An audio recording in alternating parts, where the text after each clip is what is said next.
देवभूमि समाचार में आपका स्वागत है। मैं हूं आपके साथ दीक्षा चौधरी। रुक करते उत्तराखंड की खबरों का। मुख्यमंत्री पुष्कर सिंह धामी ने राज्यपाल जनरल गुरमीत सिंह ने शनिवार को राजभवन में शिष्टाचार भेंट की। इस दौरान राज्य की अलग अलग विकास योजनाओं और सामाजिक विषयों पर चर्चा की गई। तो सीएम धामी ने मुलाकात की राज्यपाल से। इस दौरान राजभवन में पहुंचकर उन्होंने शिष्टाचार भेंट की। कई मुद्दों पर राज्यपाल से चर्चा की गई।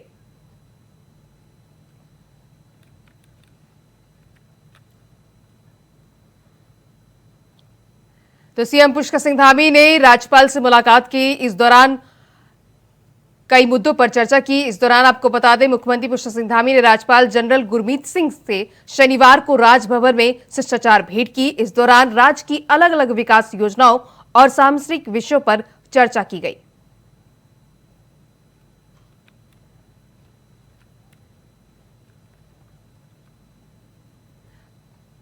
तो सीएम पुष्कर सिंह धामी राजभवन पहुंचे, जहां पे इस दौरान राज्यपाल से मुलाकात की, शिष्टाचार भेंट की। इस दौरान कई मुद्दों पर राज्यपाल से चर्चा की गई।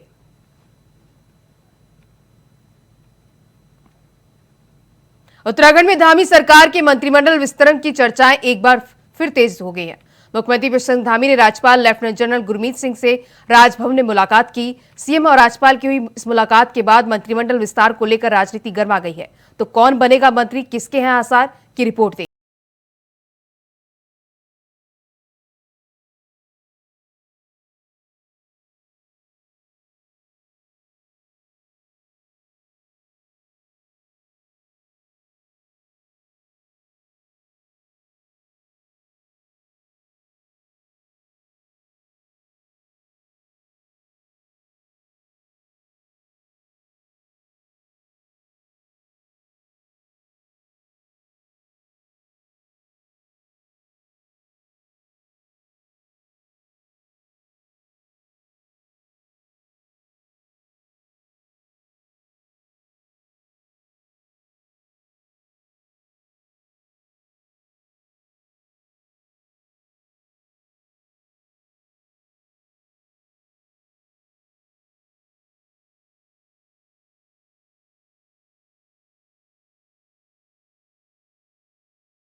वो साझा कर रहे हैं, क्योंकि उनका हमेशा, उनकी पार्टी का और उनका हमेशा तोड़ फोड़ के उसमें उनकी प्राथमिकता रही है और उनका ये अपना अनुभव साझा कर रहे हैं। लेकिन भारतीय जनता पार्टी की अगर हम बात करें तो भारतीय जनता पार्टी के में जो भी लोग हैं, एक अनुशासित हमारी पार्टी है। अनुशासित के दायरे में सभी लोग रहते हैं और भारतीय जनता पार्टी में जो भी लोग, चाहे हमारे प्रदेश के पदाधिकारी हों, चाहे जनप्रतिनिधि हो, हमारे सभी एक सेवा भाव के साथ काम करते हैं।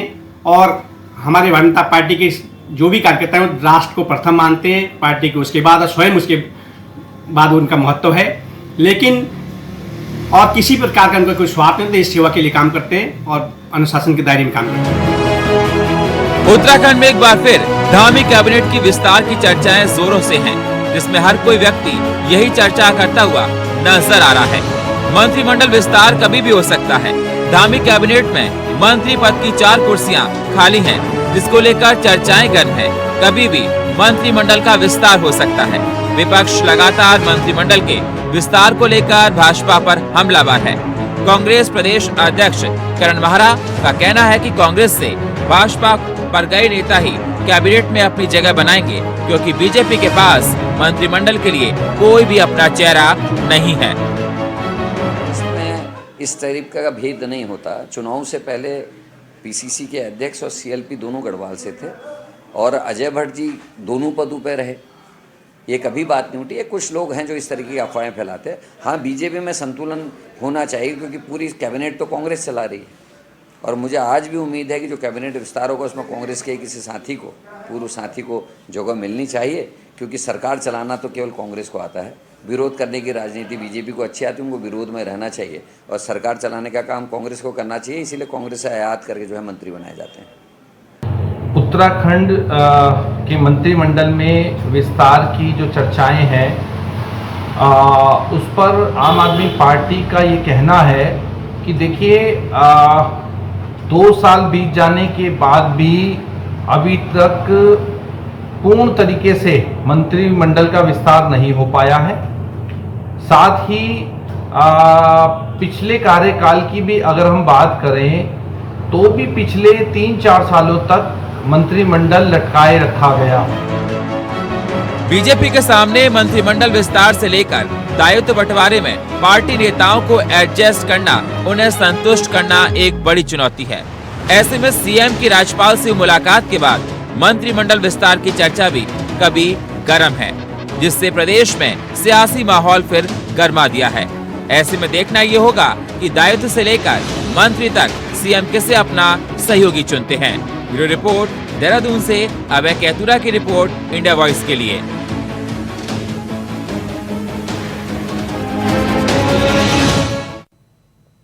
कांवड़ मेले में विभिन्न राज्यों में शिव भक्तों का हरिद्वार पहुंचने का सिलसिला लगातार जारी है। शनिवार को हरिद्वार पहुंचे मुख्यमंत्री पुष्पसिंह धामी ने कांवड़ियों के पैर धोकर आशीर्वाद लिया। इस दौरान उनके साथ पूर्व सीएम डॉक्टर रमेश पोखरियाल निशंक सहित कई भाजपा नेता भी मौजूद रहे।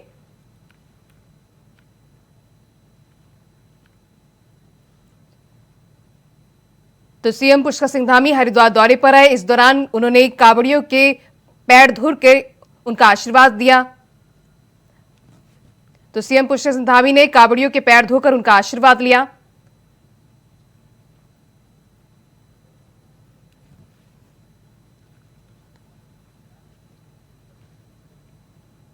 उत्तर प्रदेश सिंचाई की तरफ से गंगनगर के लिए बनाए गए बैराज पर अस्थायी पुल खिसक गया है। पुल के खिसकने से अस्थायी रैंप और पुल से करीब 6 इंच का गैप आ गया है, जिसके कारण पुल पर चल रही कांवड़ यात्रा को डाइवर्ट किया गया है। अधिकारियों की माने तो बरसात में बैराज के बंद गेट खोलने के कारण अस्थायी पुल खिसक गया है, जिसको जल्द ही ठीक करा लिया जाएगा। तब तक कांवड़ियों को नजदीक ही दूसरे पुल पर डाइवर्ट किया गया है। ये जो ब्रिज है, यहीं पे बैराज के पीछे 20 मीटर का टेम्परेरी ब्रिज है। इसमें स्काउरिंग करने से ये थोड़ा सा 8 इंच के आसपास शिफ्ट हो गया है और इसमें अभी इमीडिएट इसको बंद करके अल्टरनेटिव रास्ता है उससे निकाला जा रहा है। इसमें भी रिपेयर का काम शुरू कर दिया है। संभवतः आज रात तक या कल 12 बजे तक ये रिपेयर हो जाएगा। खबर पौड़ी से, जहां लक्ष्मण झूला के मानपुर घाट पर एक कांवड़ी को गंगा स्नान के समय मिर्गी का दौरा पड़ गया, जिस कारण वह पानी में डूबने लगा। तभी घाट पर मौजूद एसडीआरएफ के जवानों ने रेस्क्यू करके उसे सकुशल बचा लिया, साथ ही प्राथमिक उपचार भी दिया। बता दें कि पीड़ित हरियाणा का रहने वाला बताया जा रहा है।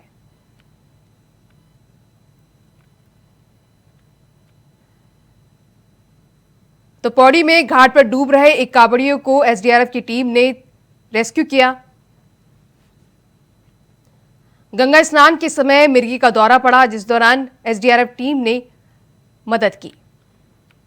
वहीं कांवड़ मेले में विभिन्न राज्यों में शिव भक्तों का हरिद्वार पहुंचने का सिलसिला लगातार जारी है। शनिवार को हरिद्वार पहुंचे मुख्यमंत्री पुष्पसिंह धामी ने कांवड़ियों के पैर धोकर आशीर्वाद लिया। इस दौरान उनके साथ पूर्व सीएम डॉक्टर रमेश पोखरियाल निशंक सहित कई भाजपा नेता मौजूद रहे।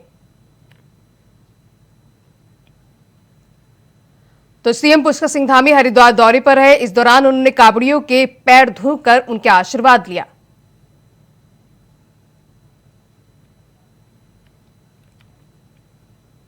उधर मौसम विभाग के पूर्वानुमान के बाद प्रदेश में जगह जगह बारिश हो रही है। जसपुर में पिछले 3 दिनों से रुक रुक कर भारी बारिश हो रही है, जिससे लोगों को काफी दिक्कतों का सामना करना पड़ रहा है। बता दें कि जसपुर नगर पालिका क्षेत्र में कई जगह जल भराव हो गया है। नाराज लोगों ने नगर पालिका के खिलाफ जमकर नारेबाजी की। साथ ही लोगों की माने तो बरसात का पानी लोगों के घरों में घुस रहा है, जिससे सांप जैसे विषैले जीव घरों में घुस रहे और लोगों में डर बना हुआ है। बच्चों को स्कूल आने जाने में काफी परेशानी हो रही है। लोगों का कहना है कि कई बार नगर पालिका को इस बात की शिकायत की, लेकिन नगर पालिका का इस ओर कोई ध्यान नहीं है। वहीं लोगों का आरोप है कि वार्ड में नाला बनने की मंजूरी मिल गई है, लेकिन उसके बाद भी नगर पालिका द्वारा नाले का निर्माण नहीं कराया गया।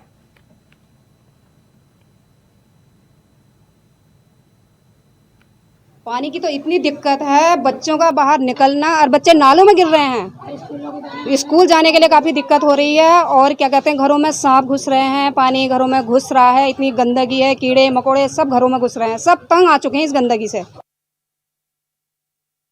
है वार्ड में भरा हुआ बहुत पानी, सबसे ज़्यादा पानी की समस्या और पानी की गंदगी की शहरी परेशानी घिसने को तैयार है। बिल्कुल परेशानी है बच्चों को निकलने बढ़ने में। उधर सितारगंज नगर पालिका में लगातार अनियमितताओं की शिकायतें मिल रही थी, जिस पर निदेशालय की तरफ से एक जांच कमेटी का गठन कर सितारगंज भेजी गई, जिस पर assistant director urban development Vinod Kumar अपनी टीम के साथ सितारगंज पहुंचे। इस दौरान मीडिया से बातचीत करते हुए उन्होंने जानकारी दी कि लगातार अनियमितताओं की शिकायतें मिल रही थी, जिस पर प्रशासन की तरफ से जांच के लिए उन्हें भेजा गया है। जांच में कई अनियमितताएं मिली है। फिलहाल जांच जारी है और उम्मीद है कि कई कमियां निकलकर सामने आएंगी।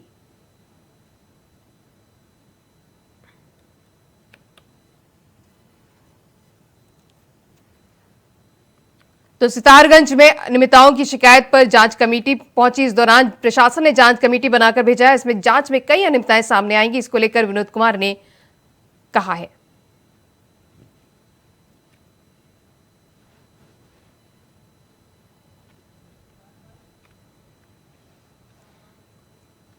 उत्तराखंड में सहकारिता विभाग की तरफ से एमपेक्स अनुकूल समाधान योजना का शुभारंभ हो चुका है। प्रदेश के सहकारी मंत्री धन सिंह रावत ने इस योजना का उद्घाटन किया।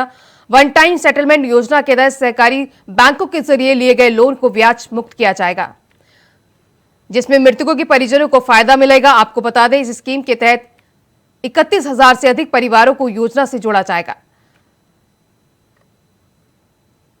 करीब 49 करोड़ का ब्याज मुक्त करके उन्हें ऋण दिया जाएगा।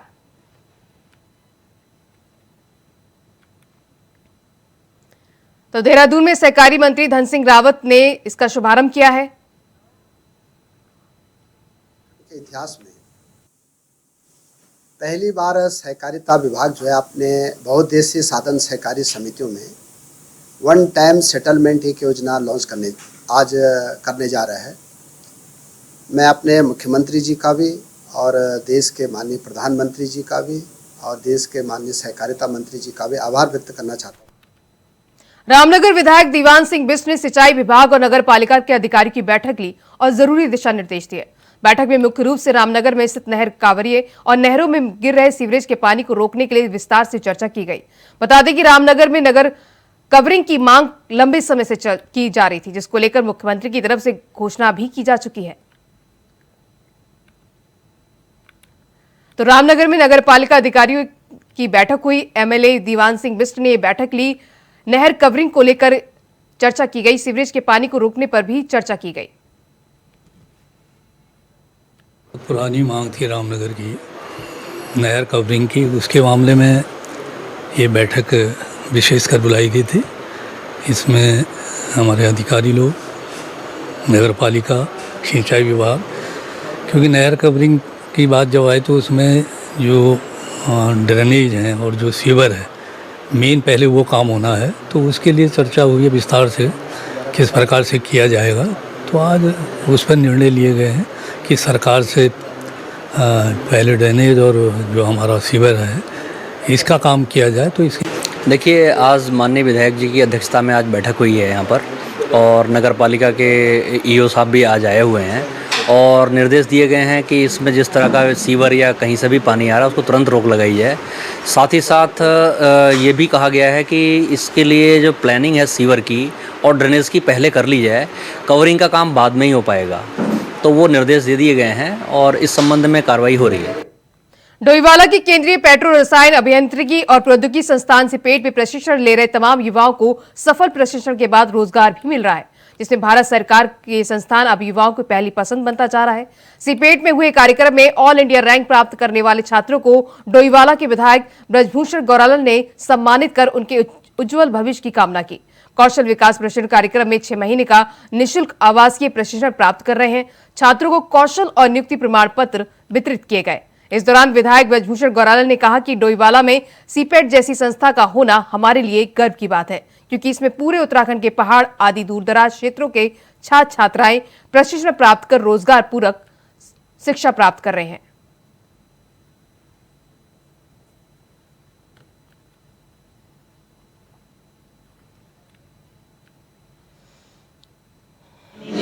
और मैं DPT फर्स्ट में मेरी रैंक आई है 9th rank all India rank. और बाकी और ये सीपेट है, यहाँ पर 2 तरह के प्रोग्राम कंडक्ट किए जाते हैं, DPT और DPMT। DPT मतलब डिप्लोमा इन प्लास्टिक टेक्नोलॉजी और DPMT मतलब diploma in plastic mould technology. मैं DPT की छात्र हूँ और यहाँ की फैकल्टी बहुत अच्छी है। समय समय पर हमारा प्रोग्राम में प्रोत्साहित करती है। हम हमें कोई भी हमारा क्वेश्चन होता है तो हमें वो करती है, हमें आगे बढ़ाती है। हमें हमारे यहाँ जो कोर्सेज हैं वो टेक्निकल बेसिस पे इंट्रोड्यूस करवाए गए हैं। जो भी स्टूडेंट्स हैं, कुछ स्पॉन्सरशिप कोर्सेज होते हैं और कुछ पेड कोर्सेज होते हैं। जो प्लेसमेंट दी जाती है हमारे यहाँ, they are very good. Foreign placements भी बहुत अच्छी है, लाइक जूनियर इंजीनियर्स। और जो आज का प्रोग्राम हुआ विधायक जी द्वारा, उनके द्वारा हमें प्रोत्साहन मिला बहुत अच्छा। एंड ऑल इंडिया रैंकर्स को भी बहुत अच्छा मोटिवेशन मिला फॉर दिस। Thank you. पर्यटन नगरी रानीखेत पीडब्ल्यूडी के प्रांतीय खंड चतुर्श्रेणी कर्मचारियों ने आवाज बुलंद की है। चतुर्श्रेणी नियमित कर्मचारी संघ ने सुप्रीम कोर्ट के आदेश की अवहेलना करने का राज्य सरकार पर लगाया आरोप है। पेंशन रोकने का सरकार ने अध्यादेश जारी किया है, जिसको लेकर कर्मचारी पेंशन जारी करने की मांग कर रहे हैं। सेवानिवृत्त हुए कर्मचारी से रिकवरी बंद करने की भी मांग की है। तो रानीखेत में पीडब्ल्यू कर्मचारियों ने मांग की है, पेंशन जारी करने की उन्होंने मांग की है सरकार पर। इस दौरान उन्होंने आरोप भी लगाया है।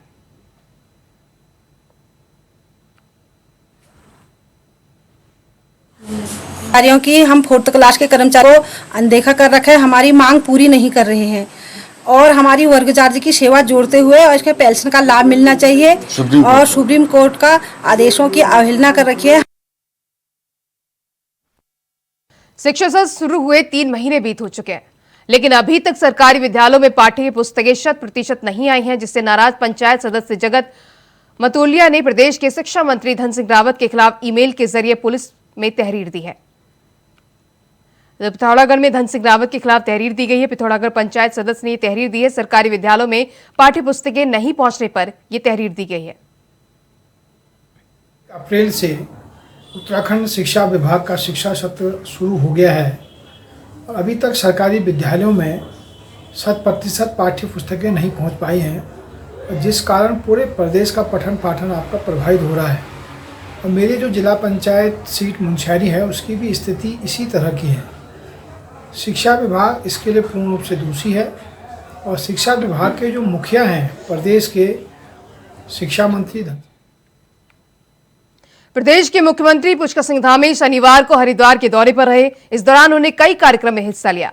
वहीं सीएम धामी ने जगत गुरु आश्रम में जगत गुरु स्वामी राजेश्वरम से शिष्टाचार भेंट कर मुलाकात की, उनका आशीर्वाद भी लिया।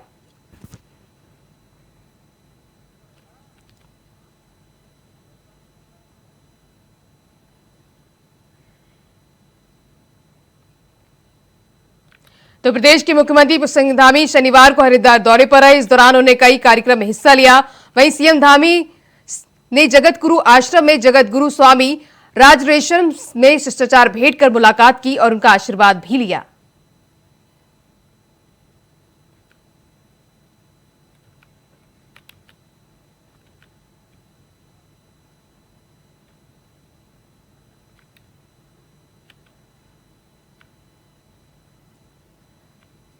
तो सीएम धामी ने जगत गुरु से शिष्टाचार भेंट की। इस दौरान उन्होंने उनका आशीर्वाद भी लिया।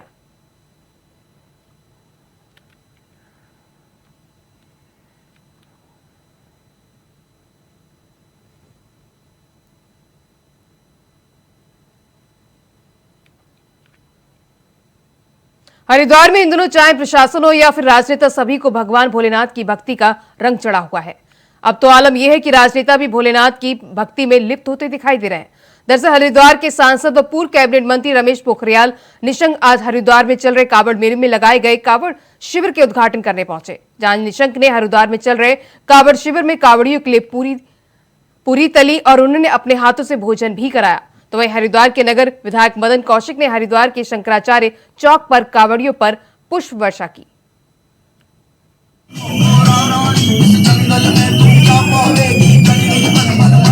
आज भारतीय जनता पार्टी के हमारे तीनों मंडलों ने संयुक्त रूप से यहाँ सभी भक्तों का पुष्प वर्षा करके स्वागत किया, अभिनंदन किया।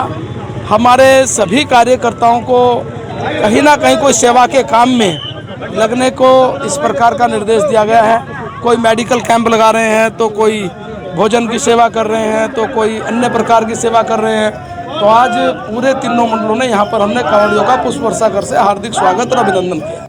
तो फिलहाल वक्त हो चला है छोटे से ब्रेक का, फौरन हाजिर होंगे। तो ब्रेक के बाद आपका फिर स्वागत है। बढ़ती हैं अगली खबरों में। उत्तराखंड कांग्रेस के मुख्य प्रदेश प्रवक्ता गरिमा दौसानी ने एक बार फिर राज्य में होने वाली राष्ट्रीय खेलों को लेकर सवाल खड़े किए हैं। कांग्रेस प्रवक्ता ने कहा कि प्रदेश में पिछले 6 सालों में बीजेपी की सरकार कोई ऐसी तैयारी नहीं कर पाई है जिससे राज्य में राष्ट्रीय खेलों का आयोजन किया जा सके। स्टेडियम की हालत खस्ताहाल है। राज्य की प्रतिभागियों को दूसरे प्रदेशों में खेलना पड़ रहा है क्योंकि राज्य में ना तो खेल के मैदान अच्छे हैं और ना ही खेल को लेकर बेहतर सुविधाएं उपलब्ध हैं।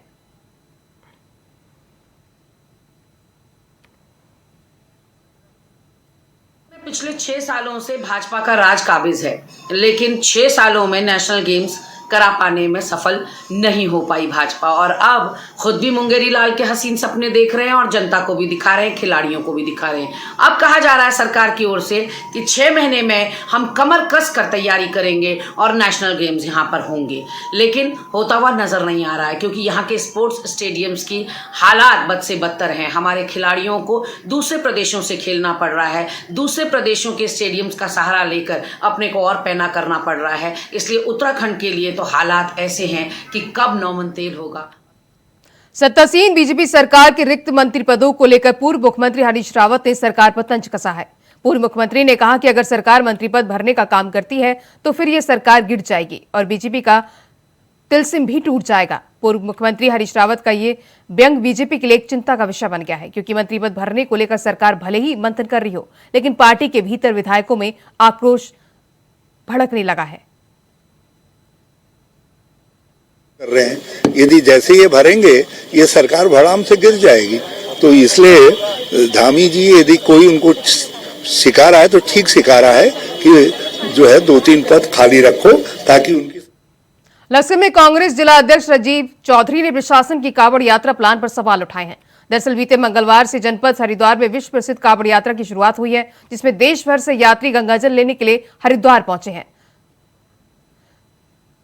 उत्तराखंड सरकार ने, शासन और प्रशासन ने एक दावा किया कि हम हरिद्वार से इस बार की जो कांवड़ यात्रा है उसको ऐतिहासिक बनाने का काम करेंगे और सरकार और प्रशासन केवल के फूल बरसाएंगे, ये करेंगे, इस तरह की अपनी पीठ खुद थपथपाते रहते हैं। जबकि अभी यात्रा अपने असली चरम पे आई भी नहीं है, जहां 4-5 करोड़ लोग इस यात्रा में शामिल होते हैं। अभी जो कुछ लाख आए हैं और पहले दिन में ही आपने देखा होगा हरिद्वार से लेकर लक्सर तक अव्यवस्था ही अव्यवस्था थी, सब व्यवस्था चरमराई हुई थी। कहीं कांवड़ की जल में गाड़ी। देहरादून में सहित धारा रोड चौड़ीकरण के समय पेड़ काटे गए। बता दें कि आप पार्टी ने पेड़ लगाने के एक बड़ा निर्णय लिया है।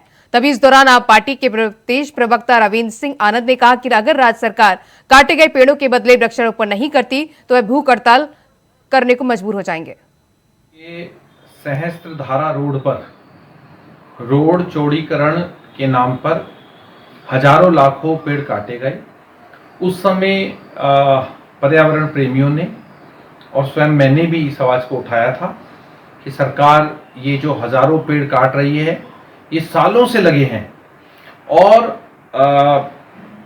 अब सरकार ने जब वो पेड़ काट दिए, कुछ लोग इस उत्तराखंड में साल 2017 में से राष्ट्रमंडल खेल की मेजबानी के लिए सरकार तैयारी में जुटी है, लेकिन अब प्रदेश में राष्ट्रमंडल खेलों का रास्ता साफ नहीं हो पाया था। वहीं अब 2024 में 38वें राष्ट्रमंडल खेलों की मेजबानी की तैयारी करने के निर्देश दिए गए हैं। मुख्यमंत्री पुष्पचंद्र धामी की अध्यक्षता में राष्ट्रमंडल खेलों को लेकर एक समीक्षा बैठक की गई, जिसमें खेल मंत्री रेखा आर्या और खेल विभाग के अधिकारियों से राष्ट्रमंडल खेलों की तैयारी पर मुख्यमंत्री ने जानकारी ली। सीएम धामी ने सभी अधिकारियों को 2024 में राष्ट्रमंडल खेल करने के लिए सभी तैयारियों को समय पर पूरा करने के निर्देश दिए।